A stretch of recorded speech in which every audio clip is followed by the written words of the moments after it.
C'è un altro gioco che gira, il gioco dell'impiccato. E Come funziona? Che gioco è?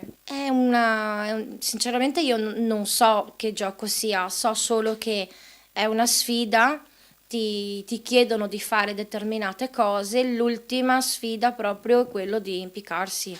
Se riesci a stare vivo, bene, altrimenti è la fine. Nella testimonianza diretta di una mamma del veneziano, l'ultimo terrificante gioco shock in voga tra gli adolescenti diffuso in rete, quello dell'impiccato.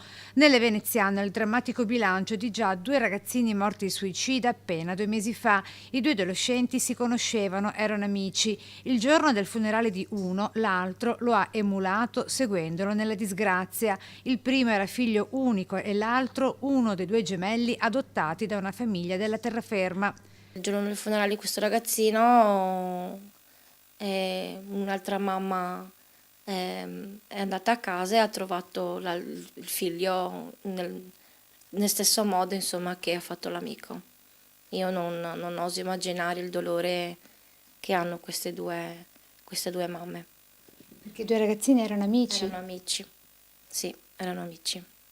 Dopo l'allarme del Blue Whale, la balena azzurra, che ha visto in tutto il mondo diversi ragazzini morire dopo essere finiti nelle trappole criminali dei social ad opera di delinquenti senza scrupoli, ora il pericolo sul web e il nuovo macabro gioco suicida dell'impiccato consiste nel superare diverse sfide di audacia, con l'ultima, la più terribile, vincere la paura della morte attentando a se stessi, impiccandosi, nella speranza di riprendersi dall'asfissia se si sopravvive all'arresto cardiaco.